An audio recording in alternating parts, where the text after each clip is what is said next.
Minus, एक है CH3O minus और एक है CH3C double bond O bond O minus. जब सेम आइटम पे निगेटिव चार्ज रहता है तो यहाँ बात करना है, ये निगेटिव चार्ज रेजोनेंस की वजह से डिलोकलाइज्ड होगा, ये भी निगेटिव चार्ज रेजोनेंस की वजह से डिलोकलाइज्ड होगा, और यहाँ कोई डिलोकलाइजेशन नहीं होगा। तो सबसे ज्यादा हाई इंटेंसिटी O माइनस पे यहाँ मिलेगा, तो न्यूक्लियोफिलिसिटी 2 का सबसे ज्यादा, उससे कम 1 का और सबसे कम 3 का।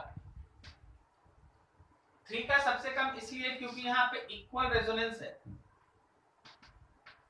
तो इसका एनायन का स्टेबिलिटी सबसे ज्यादा, उसका न्यूक्लियोफिलिसिटी सबसे कम। चलो यस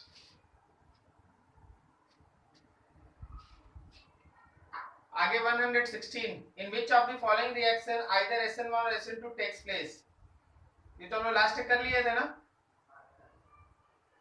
नो सर, दूसरा किए।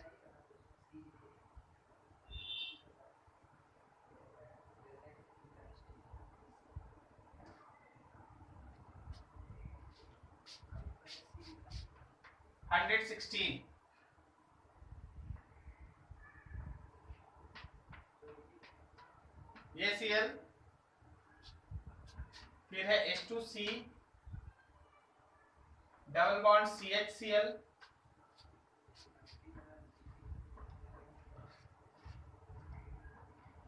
ये Cl और फिर है CH3Cl। एक चीज ध्यान रखना कि यहाँ पे SN2 या SN1 दोनों ही फिजिबल नहीं है, दोनों पॉसिबल नहीं। यहाँ पे SN1 फिजिबल नहीं है, SN2 इज मच इजियर। बच गया ये दोनों। इन दोनों में ध्यान रखना कि यहाँ पे और इस केस में विनाइलिक कार्बोकेटायन का बात अगर हम लोग करते हैं तो हमारा SN1 या SN2, SN1 जो है वो ज्यादा फिजिबल नहीं होगा। बट एक चीज ध्यान रखना कि अगर हम इस केस में एक रिएक्शन लिखते हैं बहुत स्ट्रांग है, अगर आप इसको NaOH के साथ रिएक्ट कराइएगा 623 केल्विन टेम्परेचर पे नियर अबाउट 300 atm प्रेशर, तो ये रिएक्ट करके आपको फिनॉल देता है। मतलब यहाँ से Cl हट जाएगा और Cl के जगह पे है ना OH आ जाएगा, ये रिएक्शन होता है। तो मोस्ट ऑफ द केस अगर मान लो हमको यहाँ चुनना है, which of the following reaction either SN1 और SN2 टेक्स प्लेस।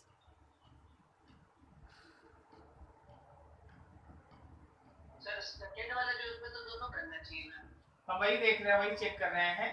तो इस केस में है ना प्रॉब्लम क्या है ना कि यहाँ पे सबसे कम स्टेबल है ना एरिनियम आयन बन जाएगा, समझे?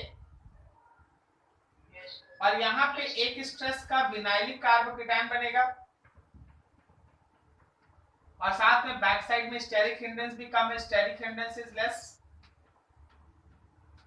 तो I hope so most probably अगर इन चारों ऑप्शन में से किसी को चुनना है जो SN1 SN2 दोनों दे तो यही होना चाहिए। एक बार चेक कर लो अपना आंसर।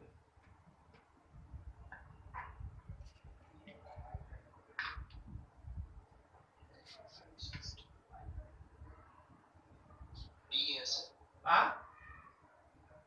सर आइदर लिखा है, आइदर और, तो एक तो डी आंसर सर।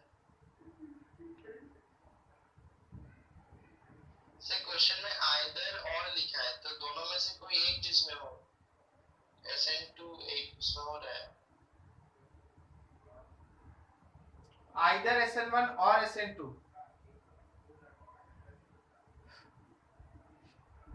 तब तो उसमें SN2 हो रहा है। इसमें भी लेकिन दूसरा हो रहा है फर्स्ट वाला में पिछले को। इस रिएक्शन के लिए हाई टेम्परेचर और प्रेशर चाहिए तब ये रिएक्शन होगा, समझा?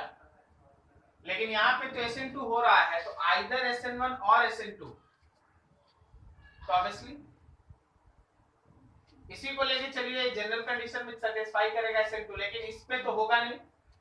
यहाँ जो होगा उसके लिए है ना बहुत हाई कंडीशन चाहिए, और यहाँ भी है ना विनाइलिक कार्बोकेटायन बनने की वजह से इसका स्टेबिलिटी, मतलब जो हम लोग का स्टेबिलिटी होगा वो कार्बोकेटायन का कम है, तो यहाँ भी रिएक्शन होगा नहीं। ठीक है जी, CH3 वाला ही होगा, आइदर SN1 और SN2, तो दोनों में से कोई एक होना चाहिए, तो आ CH3 सीधे।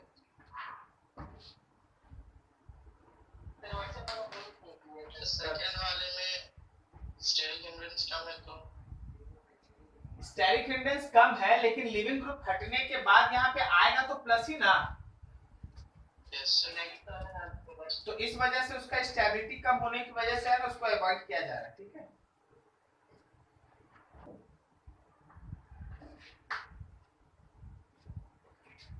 Cl bond CH2 bond C bond CH3 and CH3 bond CH2 and Cl plus I minus dimethyl chloride. बोला इस केस में क्या प्रोडक्ट बनेगा तुमको ये बताना है। एक्चुअली डाइमिथाइल जो फॉर्मेटामाइड है वो एक अप्रोटिक सॉल्वेंट है, अप्रोटिक सॉल्वेंट। अगर अप्रोटिक सॉल्वेंट है तो I माइनस एक स्ट्रॉन्ग न्यूक्लियोफाइल है या वीक न्यूक्लियोफाइल? अप्रोटिक है तो I minus aprotic makes I minus strong nucleophile। अब सोचो अगर स्ट्रॉन्ग न्यूक्लियोफाइल है तो SN1 होगा या SN2 होगा? SN2 होगा। तो SN2 में जरा गौर करना, इसके अराउंड में स्टेरिक हिंड्रेंस ज्यादा है जबकि इसके अराउंड में स्टेरिक हिंड्रेंस कम है, समझे? ठीक है, तो ये Cl हटेगा, this Cl will be replaced, this Cl will be replaced by I minus SN2। देखो तो आंसर एक बार।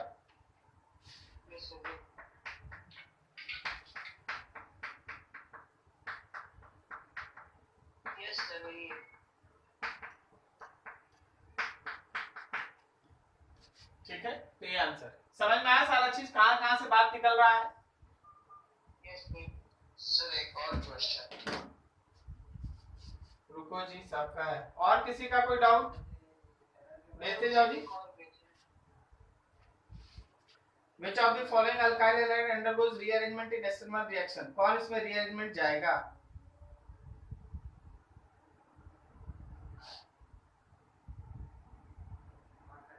सब जाएगा, क्यों?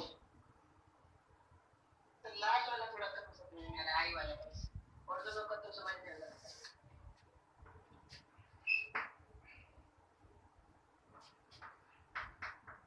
CH3 bond C bond CH3 bond CH3 bond CH bond CH3 और I, क्या आप लोग सब टिक कर पा रहे हैं कि इसमें रीअरेंजमेंट होगा? यस सर, बिल्कुल रेड शिफ्ट होगा। ये आयोडीन पेयर ऑफ इलेक्ट्रॉन लेके चला जाएगा तो मिथाइल शिफ्ट होगा। Yes sir. बी में है हम लोग के पास यहाँ का ये Cl और यहाँ CH3, Cl ये पेयर ऑफ इलेक्ट्रॉन लेके हट जाएगा, सही है। फिर यहाँ का एक हाइड्रोजन है, वो हाइड्रोजन शिफ्ट करेगा यहाँ से यहाँ और फिर 3 डिग्री कार्बोकेटायन बनेगा, सही है ना? Yes sir. Yes sir. और थर्ड केस में है हम लोग के पास यहाँ पे आयोडीन पेयर ऑफ इलेक्ट्रॉन लेके हट गया, तो भाई देख यहाँ पे जो कार्बोकेटायन बन रहा है तुमको इसी में प्रॉब्लम है, जबकि ये है नहीं वैसा। यहाँ प्लस तो तुरंत यहाँ से एक हाइड्रोजन शिफ्ट हो जाएगा ना ताकि एलाइलिक बन जाए। अच्छा, लाइलिक बनेगा, ये सर समझ गए। एलाइलिक बन जाए, इसलिए all of these. Yes sir.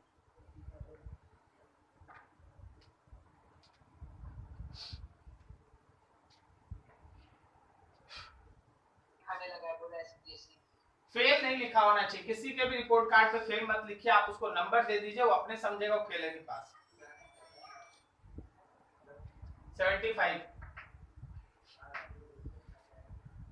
कौन किस स्थिति में एग्जाम देता है इसको तो कोई नहीं जानता, उसका पीछे क्या हुआ, उसका 1 महीना कैसा बीता, ऐसा तो कोई नहीं देखता है। चलिए छोड़िए। CH3 bond CH2 bond S, CH2 bond CH2 bond Br, HOH। क्या करना है इसका? तो X क्या होगा ये बताना है। Yes sir.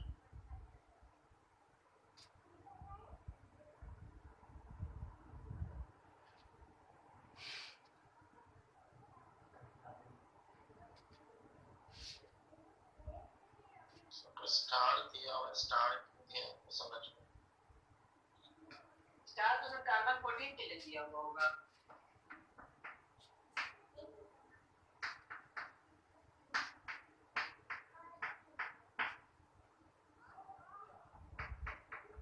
देखिए बुक सब में है ना, ये सबका कोई ना कोई मीनिंग रहता है, उसी हिसाब से बना रहता है। तो आप लोग है ना खाली क्वेश्चन लाते हैं, बुक तो पढ़ते उड़ते हैं नहीं आप लोग। सर थ्योरी है। ये बुक सर थ्योरी ये नहीं है। थ्योरी नहीं है, उसका सॉल्यूशन है, समझे। जब सॉल्यूशन में देखिएगा ना तो कौन किसका है ये बुक? MS चौहान। उसका सॉल्यूशन अलग से बुक आता है। हाँ सर है। उसमें देखोगे ना तो एक से एक थ्योरी का लाइन लिखा रहता है, ठीक है, कि हाँ इससे ही बना। लेकिन चलो कोई बात, देखो ठीक है सर, अगला दिन जो पढ़ना पड़ेगा।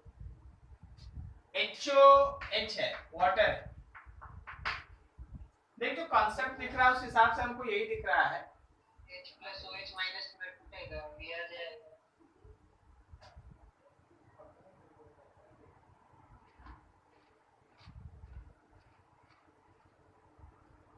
क्या तुम्हारा आंसर C है? Yes sir. गौर से देखो, अलग से मैकेनिज्म सोचना पड़ेगा इसके लिए। CH3 bond CH2 bond S bond CH2 bond CH2। यहां से मान ले हम लोग का जो Br था वो अपना पेयर ऑफ इलेक्ट्रॉन लेके हट गया, तो अगले स्टेप में उस पे प्लस ला देंगे, एस्टेरिक है। तो अगले स्टेप में हम लोग का क्या हुआ, CH3 bond CH2 bond S bond CH2 bond CH2 और यहाँ पे आ गया प्लस। तुम एक काम ये, यहाँ एस्टेरिक, तुम एक काम ये कर सकता है कि इसको यहीं पे OH माइनस दे दो, और जब तुम OH माइनस देगा it form CH3 bond CH2 bond S bond CH2, इस पे एस्टेरिक है, और ये है CH2 के साथ OH, एक बन गया ये। लेकिन दूसरा काम जो यहाँ हो सकता है, बोले ना कुछ स्पेशल टाइप ऑफ मैकेनिज्म इस बुक को फॉलो करता है जो आपको जनरली नहीं पढ़ना है। होता क्या है ना कि यहाँ पे इन्वर्सन ऑफ पोजीशन होता है, inversion of position of carbon, that is also possible. Possible कैसे वो समझ, क्या ये सल्फर अपना पेयर ऑफ इलेक्ट्रॉन इसको नहीं दे सकता है? यस सर, रेजोनेंस होता है। दे सकता है। सल्फर जब पेयर ऑफ इलेक्ट्रॉन इसको देगा तो सल्फर पे प्लस आएगा, यस। तो सल्फर ये वाला बॉन्ड से पेयर ऑफ इलेक्ट्रॉन ले लेगा। अब देखना होगा क्या, उल्टा हो गया, ये वाला इससे जुड़ गया और ये वाला खुल गया। CH3 CH2, अब सल्फर से CH2 जुड़ गया और जो CH2 खुला वो एस्टेरिक भी है और उसमें प्लस भी है। देखो तो ध्यान से, यस सर, एस्टेरिक भी है प्लस भी है, और इस पे OH माइनस डाल दे भाई, बन जाएगा CH3 CH2 S bond CH2 CH2 asterisk भी होगा और OH भी होगा, समझे। सो दोनों प्रोडक्ट बनेगा। कॉन्सेप्ट ऑफ एलिमिनेशन रिएक्शन, आज हम लोग एलिमिनेशन रिएक्शन के बारे में सीखेंगे। जनरल तौर पे ये बोला जाए कि जितना भी डी वर्ड से रिलेटेड रिएक्शंस का नाम होता है वो सब एलिमिनेशन, जैसे डीहाइड्रोहेलोजिनेशन, डीहाइड्रोजिनेशन, डीहेलोजिनेशन, डिहाइड्रेशन, ये सब। तो देखो होता क्या है कि हम लोगों के पास एक रिएक्टेंट होता है, जब आप इस रिएक्टेंट पे एलिमिनेशन रिएक्शन कैरी करते हैं तो आपके पास अनसैचुरेटेड कंपाउंड का फॉर्मेशन होता है। जैसे अगर तुम्हारे पास कोई एक रिएक्टेंट है और आप उस पे रिएक्शन ले रहे हैं डी हैलोजिनेशन, तो याद रखना इसमें X2 निकलेगा। अगर आप इस रिएक्टेंट पे डी हाइड्रेशन पढ़ते हैं तो याद रखिएगा आप इसमें से एक वाटर निकालिएगा। अगर आप इसमें डी हाइड्रोजिनेशन डिस्कस करते हैं, डी हाइड्रोजिनेशन, तो याद रखिए H2 निकलेगा। अगर आप इसमें डी हाइड्रो हैलोजिनेशन डिस्कस करते हैं तो याद रखिए इसमें से HX निकलेगा। अगर आप इसमें डी कार्बोक्सिलेशन डिस्कस करते हैं तो याद रखिए CO2 निकलेगा। ठीक है, तो ये सारा का सारा नेमिंग रिएक्शन जिसमें डिहाइड्रेशन, डीहैलोजिनेशन, मतलब डी हाइड्रो हैलोजिनेशन एक्सेट्रा आप डिस्कस करते हैं, वो सब एलिमिनेशन, ये सब एलिमिनेशन रिएक्शन। ठीक है, अब जरा यहाँ गौर करना, समझते जाना एकदम फंडामेंटल। जो आप लोगों का एलिमिनेशन रिएक्शन होता है, एलिमिनेशन रिएक्शन, याद रखना कि तुम्हारा ये एलिमिनेशन रिएक्शन भी तीन तरह का होता है। एक होता है E1, दूसरा होता है E2 और थर्ड होता है E1 के साथ CB। E1 unimolecular elimination, E1 unimolecular elimination, E2 bimolecular elimination, E1 CB unimolecular elimination conjugate base reaction.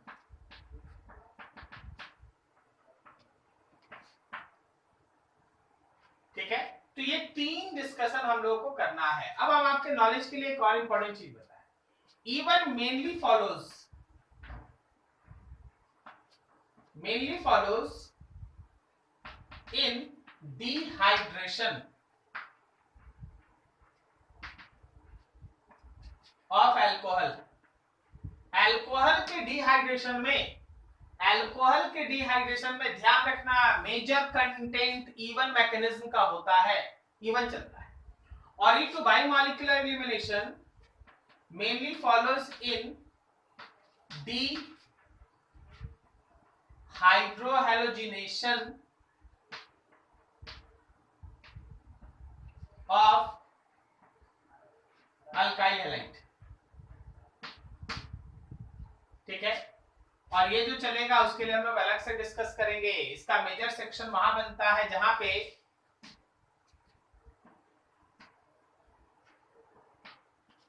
mainly follows when carbanion is reaction intermediate। जहां कार्बेनायन जो है वो रिएक्शन इंटरमीडिएट की तरह सर्व करता है, कार्बेनायन बनता है रिएक्शन इंटरमीडिएट। ठीक है, तो ये चीज हमारे पास है जो एकदम फंडामेंटल चलता है। हम लोगों को इसी में एक एक करके डिस्कस करना है। सबसे पहला स्टार्टिंग मटेरियल होगा E1। आज E1 पे ध्यान देंगे। अगर कोई यूनिमॉलिक्यूलर रिएक्शन है तो वो कितने स्टेप्स में होता है? दो स्टेप। फर्स्ट स्टेप में रिएक्शन इंटरमीडिएट की तरह कार्बोकेटायन बनता है और सेकेंड स्टेप में उस कार्बोकेटायन के ऊपर फर्दर रिएक्शन होकर फाइनल प्रोडक्ट का फॉर्मेशन होता है। तो this reaction will takes place in 2 steps. E2 है, बाइमॉलिक्यूलर है, कितने स्टेप्स में होगा? एक स्टेप में through formation of transition state. ठीक है, और इस केस में कार्बेनायन बनता है रिएक्शन इंटरमीडिएट की तरह, वही कंजुगेट बेस होता है और फिर रिएक्शन आगे बढ़ता है। ठीक है, तो आप इतना रफली आप नोट करें। हम लोग E1 से स्टार्ट करेंगे, नोट करो फटाफट।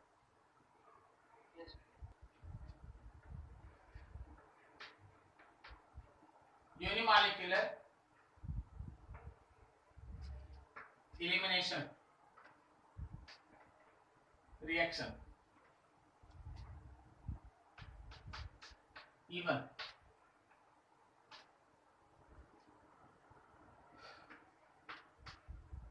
dehydration of alcohol.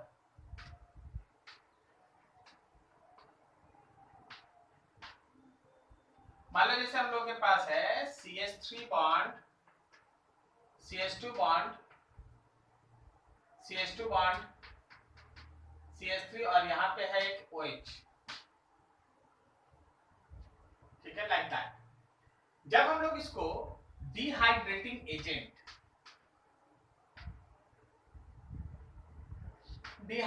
एजेंट से रिएक्ट कराते हैं। डिहाइड्रेटिंग एजेंट में कौन होता है, तो कंसंट्रेटेड H2SO4 सबसे स्ट्रॉन्ग डिहाइड्रेटिंग एजेंट है। उससे वीक है H3PO4, उससे वीक अगर तुम चले जाओ तो Al2O3, P2O5 एक्सेट्रा, ये सब आता है। तो सबसे स्ट्रॉन्ग डिहाइड्रेटिंग एजेंट है कंसंट्रेटेड H2SO4, एकदम रट लीजिएगा ध्यान से। Concentrated H2SO4 strongest dehydrating agent, ठीक है। तो जब आप इसका डिहाइड्रेट करते हैं तो आपको मिलता है एल्कीन और प्लस वाटर, ये प्रोडक्ट है। अब इस रिएक्शन के पीछे जब भी आप अल्कोहल का डिहाइड्रेशन कीजिएगा, आपको एक डिहाइड्रेटिंग एजेंट का जरूरत पड़ेगा। उसमें आप ले सकते हैं कंसंट्रेटेड H2SO4, उसमें आप ले सकते हैं H3PO4, Al2O3 या P2O5, ठीक है। इस तरह से जब आप इस रिएक्शन को कैरी फॉरवर्ड करते हैं तो आपको एल्कीन मिलेगा और साथ में वाटर अलग मिलेगा, एल्कीन मिलेगा और वाटर मिलेगा। That reaction is called dehydration. अब जब आप इस रिएक्शन के मैकेनिज्म में चलते हैं, मैकेनिज्म, तो एक रफ स्केच हम आपके सामने बना रहे हैं। मान लो जैसे हम लोगों के पास है R बॉन्ड OH।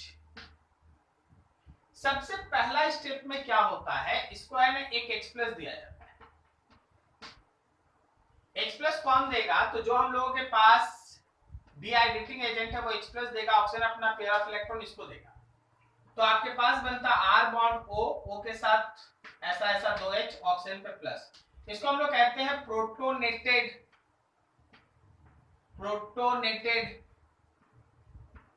अल्कोहल, ये ऐसे ही है। अब आप इसके बाद आइए स्टेप्स में। आपके पास जो प्रोटोनेटेड अल्कोहल है जिसमें O के साथ ऐसा ऐसा H रहने से प्लस आता है, वो तुरंत R से पेयर ऑफ इलेक्ट्रॉन गेन करके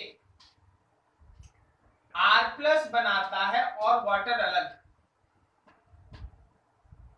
जो R प्लस बना वो कार्बोकेटायन है। अब अगर हम वर्ड लिख दिए कि कार्बोकेटायन है तो ये स्टेप होता है स्लोवेस्ट, ठीक है। तो जो स्टेप मेरा कार्बोकेटायन का फॉर्मेशन है, तो ये कार्बोकेटायन रिएक्शन इंटरमीडिएट है। तो याद रखिएगा कि रीअरेंजमेंट इज पॉसिबल, रीअरेंजमेंट हो सकता है, रीअरेंजमेंट यहां पे हो सकता है, आपको उस रीअरेंजमेंट को ध्यान रखना है। फिर अगले स्टेप में जो हम लोग का R प्लस है, इसमें से एक H प्लस का रिमूवल होगा, मतलब यहां पे हम लिख देते हैं removal of H plus two give alkene, तब वो एल्कीन देता है। अब हम इसके अंदर बहुत सारी चीज छिपा के रखे हैं, वो चीज एक्चुअली हम डिस्क्लोज नहीं किए, वो बहुत सारा चीज छिपा के रखे, ठीक है। एल्कीन का फॉर्मेशन होता है and second step is fast. तो सेकेंड स्टेप तुम्हारा फास्ट है। अब पहला लाइन तो ये उठता है कि सर आप प्रोटोनेटेड अल्कोहल क्यों लिए, क्यों नहीं OH को ही हटा दिए। अब देख यहाँ पे लिविंग ग्रुप का टेंडेंसी होता है। सबसे पहला चीज हम आपको एक चीज क्लियर कर दें कि आप कभी भी इसको हटाइएगा और आप याद रखिएगा इसको हटाना। तुम अपने से सोच के बताओ कौन सा अच्छा रिमूवल है, लेफ्ट वाला या राइट वाला? राइट वाला ज्यादा अच्छा रिमूवल है, क्योंकि इस केस में much easier H2O is removed in second case, सही है ना? सेकेंड केस में जो हटेगा, देखो यहां से जो हटेगा वो OH माइनस होगा, O पे माइनस होगा, लेकिन यहां से जो हटेगा वो H2O होगा, न्यूट्रल होगा। तो किसको हटाना ज्यादा आसान है, OH माइनस को कि H2O को? H2O को। इसलिए फर्स्ट स्टेप में प्रोटोनेशन जरूरी है, प्रोटोनेशन, ताकि मेरा अल्कोहल का जो OH है वो अपने आप को H2O+ में कन्वर्ट कर दे और वहां से O आसानी से पेयर ऑफ इलेक्ट्रॉन को लेकर अलग हट सके। क्या ये समझ में आया? Yes sir. अब देख, अब इसके बाद अभी अगर मान लीजिए आपके पास एक कार्बोकेटायन बन गया है R+ इस कार्बोकेटायन,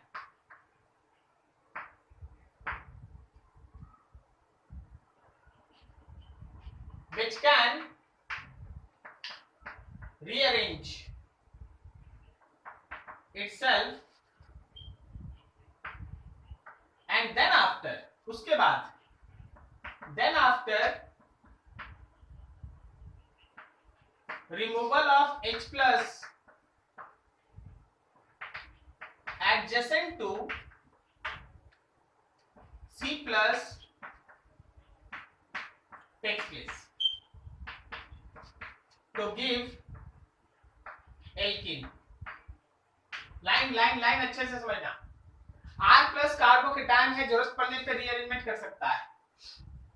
रीअरेंजमेंट करने के बाद जहां भी C पे प्लस होगा उसके बगल वाले कार्बन से, उसके अगल बगल वाले कार्बन से, तीसरा चौथा दूसरा कार्बन नहीं, अगला कार्बन, बस बगल वाले कार्बन से आप हाइड्रोजन को हटा सकते हैं H+ फॉर्म में और तब आपको एल्कीन मिलता है।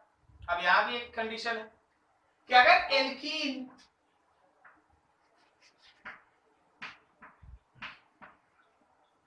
if more than one possible alkene are formed, then more substituted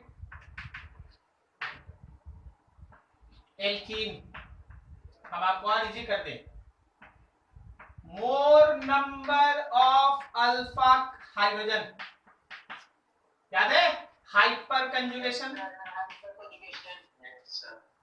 more substituted alkene, more number of alpha hydrogen, alkene is major। Did you know the rule behind this? What kind of rule? What is the rule? इसके पीछे का rule कौन है?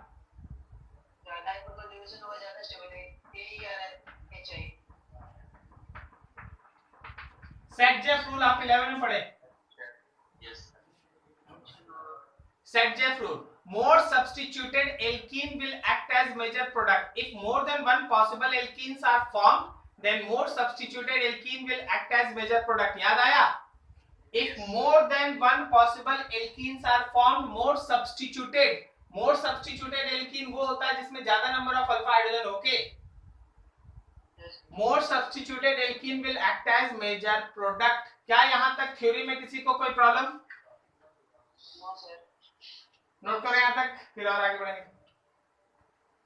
फटाफट इसको आज खत्म करेंगे।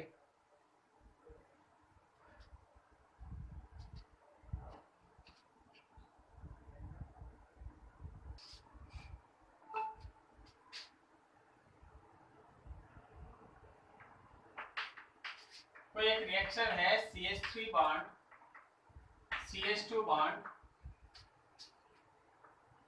CH बॉन्ड CH3, यहाँ पे है OH। सबसे पहले इसको H+ दिए, जब H+ दिए तो ऑक्सीजन अपना पेयर ऑफ इलेक्ट्रॉन इसको दिया और बन गया CH3 CH2 CH CH3 और यहाँ O के साथ 2H, ऑक्सीजन इज पॉजिटिव। अब ऑक्सीजन अपना ये पेयर ऑफ इलेक्ट्रॉन लेके अलग उड़ गया तो हमारे पास है CH3 bond CH2 bond CH bond CH3। चलो जरा देखो जरा इसको ध्यान से, क्या ये कार्बोकेटायन अपने आप को रीअरेंज कर सकता है? नहीं सर, नहीं कर सकता। अगर एक चीज समझिएगा, हमेशा ध्यान रखिएगा, आप जिस भी एनायन का H+ लेंगे ना याद रखिएगा उसका एक एनायन घूमता रहेगा। क्या आप समझे? यस अब अगले स्टेप में, फर्स्ट स्टेप चलो ये आपका स्लो स्टेप हुआ, स्लोएस्ट स्टेप, जिसको आप आरडीएस कहते हैं, रेडिटरमाइनिंग स्टेप कहते हैं। अब देखो जब आप यहाँ पे एनायन HSO4 माइनस को मौका देंगे तो वो दो जगह जाएगा हाइड्रोजन लेने के लिए। हम दोनों जगह एक एक हाइड्रोजन बाहर रखते हैं, एक हाइड्रोजन यहाँ पे और एक हाइड्रोजन यहाँ। अगर ये HSO4 इस हाइड्रोजन के ऊपर गया तो ये पेयर ऑफ इलेक्ट्रॉन यहाँ डोनेट करके हटेगा। मान लें हम लोग इसको A लिख देते हैं, और अगर ये HSO4 इसके पास गया तो ये पेयर ऑफ इलेक्ट्रॉन यहाँ डोनेट करके हटेगा। क्या समझा? इसको B लिख देते हैं। तो मेरे पास यहाँ दो प्रोडक्ट बनेगा, एक होगा CH3 bond CH, double bond CH और CH3, ये हो गया B पाथ, और एक होगा CH3 bond CH, 2 bond CH, double bond CH2, ये होगा A पाथ। अब तुम ही सोच के बताओ B और A में कौन है हम लोगों का मेजर प्रोडक्ट? बी वाला है सर, B वाला है मेजर। कारण कोई बताएगा? सिमेट्रिकल भी है और सब ज्यादा ये होगा, अल्फा हाइड्रोजन ज्यादा है। हाँ, ये 2 डिग्री सब्स्टिट्यूटेड है ना भाई, यहाँ पे कार्बन के साथ मिला। अच्छा आप लोग सब्स्टिट्यूशन समझते हैं या नहीं एल्कीन का? यस सर देखो देखो देखो, क्या हम इसको ऐसे बना सकते हैं? C डबल बॉन्ड C, देख हमेशा ऐसे ही 4 बॉन्ड खाली होता है। इसको तो बना सकता है कि यहाँ पे CH3 है, यहाँ पे CH3 है, यहाँ H और H है। और इसको तुम कैसे बना सकता है? इसको तुमको बनाना होगा C डबल बॉन्ड C, यहाँ पे तुमको 2 H बनाना होगा, और यहाँ पे एक होगा CH3 CH2 और एक H होगा। So it is 2 degree substituted, di substituted. और ये है मोनो सब्स्टिट्यूटेड। समझा क्या? अगर कोई अल्फा हाइड्रोजन से फाइंड आउट करना चाहता है तो यहां देखो 6 अल्फा हाइड्रोजन, यहां कितना? 2 अल्फा हाइड्रोजन। तो हमेशा ध्यान रखना जिसमें ज्यादा अल्फा हाइड्रोजन है वो तुम्हारे लिए मेजर। ठीक है, अगला देखो, अगला रीअरेंजमेंट का दूसरा एग्जांपल। मान लो हम लोग के पास है CH3 bond C bond CH3 bond CH3 bond CH bond CH3, यहाँ OH। इसको आप पहले रिएक्ट करा दिए H+ के साथ। एक स्टेप स्किप करेंगे, समझ जाना। ऑक्सीजन अपना पेयर ऑफ इलेक्ट्रॉन इसको देगा, इससे पेयर ऑफ इलेक्ट्रॉन गेन कर लेगा। तो हम लोग के पास बनेगा CH3 bond C bond CH3 bond CH3, यहाँ पे CH के साथ CH3 और यहाँ पे प्लस CH3, यहाँ पे प्लस। अब जरा गौर करना, यहीं पे अगर हम HSO4 माइनस को ले आए तो HSO4 माइनस इसके लेफ्ट और राइट में चाहेगा हाइड्रोजन निकालना। लेफ्ट में हाइड्रोजन मिलेगा नहीं तो राइट पे अटैक करेगा और हाइड्रोजन लेके अलग हो जाएगा। तो क्या उस केस में प्रोडक्ट तुम्हारा CH3 bond C bond CH3 bond CH3 और CH डबल बॉन्ड CH2 आएगा? बोलो बोलो, यस सर। सबको तो समझ में आ रहा है? सर खाली सी ना होगा। अच्छा क्या बोला? नहीं सर, कोई गलती कर रहे। यहाँ rearrangement अरे रुक ना यार, एक क्यों समझा ना। यस सर 2 डिग्री कार्बोकेटायन, तो यहाँ पे रीअरेंजमेंट होगा। रीअरेंजमेंट क्योंकि हमको दिख रहा है कि 2 डिग्री हम ही को नहीं सबको दिख रहा है। CH3 bond C bond CH3 bond CH3 bond CH bond CH3, और यहाँ पे था प्लस एक मिथाइल ग्रुप। मान लो जैसे ये मिथाइल ग्रुप है, ये यहाँ से शिफ्ट करके यहाँ चला गया। तो जब ये मिथाइल ग्रुप शिफ्ट करके यहाँ गया तो तुम्हारे पास आ गया CH3 bond C bond CH, CH3 इस पे आ गया एक CH3, यहाँ पे आ गया प्लस और एक रहा CH3। अब फिर से चलो भाई HSO4 माइनस आया अपना हाइड्रोजन लेने।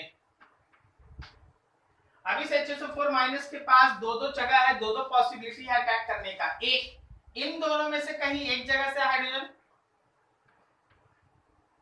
मान ले ए पाथ, या फिर इसका हाइड्रोजन मान ले बी पाथ। अगर हम लोग ए पाथ से चलते हैं, अगर हम लोग ए पाथ से चलते हैं तो CH3 bond C double bond CH2 bond C CH3 H CH3, ये ए पाथ से बना हुआ प्रोडक्ट है। और अगर हम लोग बी पाथ से चलते हैं तो बनेगा CH3 bond C bond CH3 double bond C, ऊपर में एक CH3 और राइट में एक CH3। ये हम लोग के बी पाथ से बना हुआ प्रोडक्ट है। क्या सही है? Yes sir. हाँ। Yes sir. अब बता इसमें मेजर कौन? तुम्हारे पास तीन प्रोडक्ट हो गया, आप तीनों का नाम लिख देते। इसका नाम लिख दिए हैं X, ये A है और ये मान लो B है। कौन है मेजर? बी मेजर है सर। B है मेजर, सही है ना? Yes sir. How many alpha hydrogens are there in B? Alpha hydrogen है सर। अच्छा नहीं, 12 है सर। 12 है, 3 3 6 3 9 3 12, इसमें 12 अल्फा हाइड्रोजन है। ठीक है, इसमें कितना है? इसमें सर 3 1 4 है। इसमें 4 अल्फा हाइड्रोजन है। सबको समझ में आ रहा है? देख भाई, यस सर। डबल बॉन्ड के कार्बन के बगल वाले कार्बन पे 3, बगल वाले कार्बन पे 4। इसमें बताओ। इसमें तो सर इक्वल ही है। 0 अल्फा हाइड्रोजन। तो अगर हम तुमसे बोल दें कि तीनों को मेजर और माइनर के हिसाब से इंक्रीजिंग या डिक्रीजिंग ऑर्डर में सजाओ, तो सबसे ज्यादा बी, उससे कम कौन? ए, और सबसे कम कौन? एक्स। क्लियर है? Yes sir. नोट करो फटाफट।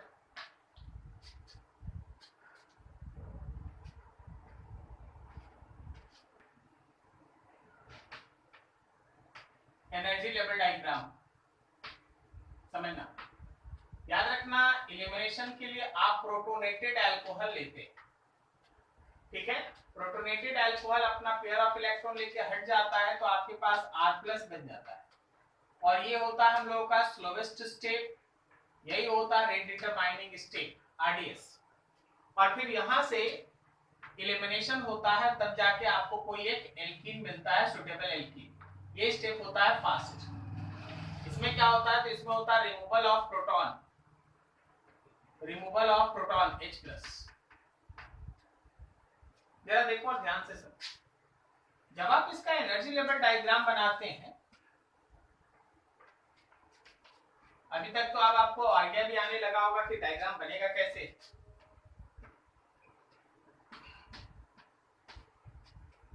तो ये रहा हम लोगों का रिएक्टेंट का लेवल, प्रोडक्ट का लेवल इससे नीचे रखना है, और एक रिएक्शन इंटरमीडिएट के थ्रू रिएक्शन चल रहा है। So this will be happen in this way. क्या आप समझे ये बात?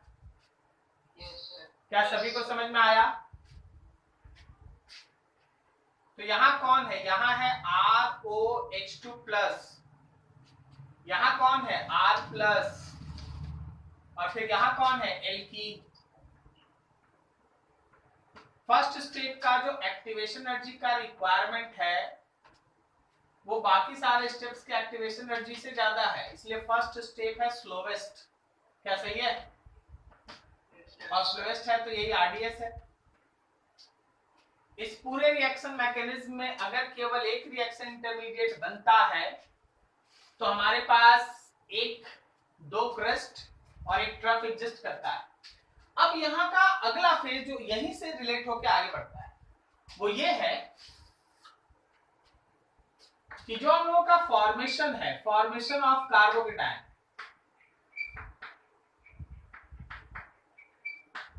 formation of carbocation is involved in rate determining state. So higher the stability, higher the stability of formed carbocation, easier will be dehydration. अब यहां पे जो line लिखाया गया है वो तुमको ये पिक करने में मदद करेगा कि दिए गए बहुत सारे अल्कोहल में डिहाइड्रेशन की इंक्रीजिंग या डिक्रीजिंग रेट के ऑर्डर के बेसिस पे अरेंज करो। कौन सा अल्कोहल ऐसा है जिसका डिहाइड्रेशन ज्यादा इजियर है। तो वैसे केस में आपको है ना ये रूल्स जो है फॉलो करना पड़ेगा। एक चीज ध्यान रखना कि फॉर्मेशन ऑफ कार्बोकेटाइन, यहाँ पे मेरा एक वर्ड है विदाउट रीअरेंजमेंट। ऐसा नहीं कि रीअरेंज करके कहीं पहुंचा दिया और फिर सोच रहे हैं, ऐसा नहीं है। OH को हटाना है, OH को हटाना है, बस देखना है कि कौन कार्बोकेटाइन बना। जो कार्बोकेटाइन बना उसका स्टेबिलिटी के बेसिस पे उसका डिहाइड्रेशन का रेट डिसाइड होता है। आगे वो रीअरेंज करके 3 हो जाए, बेंजाइलिक हो जाए, कुछ भी हो जाए, लेकिन जो हटा है OH, उसी समय जो कार्बोकेटाइन बनेगा उसी के डिहाइड्रेशन के बेसिस पे आपको उसका रेट डिसाइड करना पड़ेगा। फॉर एग्जांपल, अगर हम तुमसे बोले CH3 bond C bond CH3, bond CH3 और बॉन्ड OH, और फिर बोले CH3 bond C bond CH3, H और OH, और फिर बोले CH3 बॉन्ड CH2 और OH, इन तीनों को डिहाइड्रेशन के इंक्रीजिंग या डिक्रीजिंग ऑर्डर पे अरेंज करो, ईज ऑफ डिहाइड्रेशन। तो सबसे आसानी से कौन डिहाइड्रेट होगा?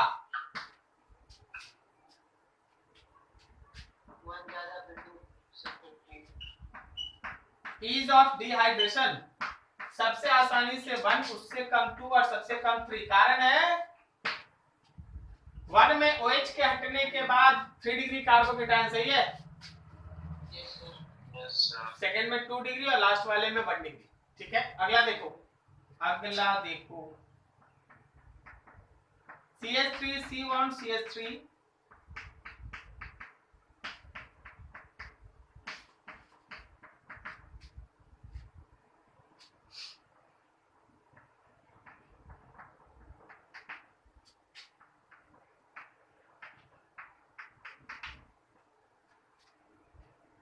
वन 2 3, बता सबसे आसानी से कौन डिहाइड्रेट होगा? दूसरा वाला, तीनों, अच्छा सेकंड। तीनों केस में तुम देख रहा रीअरेंजमेंट करेगा तो 3 डिग्री आ जाएगा। तो हमको रीअरेंजमेंट करना ही नहीं है, हमको तो बस ये देखना है कि OH हटने के बाद क्या हो रहा है। ठीक है, अब थोड़ा सा 2 में आपको कंफ्यूज हम कर दिए, थोड़ा हमसे गलती हो गया, हमको थोड़ा एक और यहाँ बढ़ा देना चाहिए। ठीक है, अब बता, यहां से जब OH हटेगा तो 2 डिग्री बनेगा, यहां से जो OH हटेगा तो 3 डिग्री कार्बोकेटाइन बनेगा और यहाँ 1 डिग्री बनेगा ना। तो अब बताओ सबसे आसानी से कौन डिहाइड्रेट हुआ? 2, उससे कम कौन? 1, और सबसे डिफिकल्ट डिहाइड्रेशन है 3 का। ठीक है, सबको ये ट्राई करो।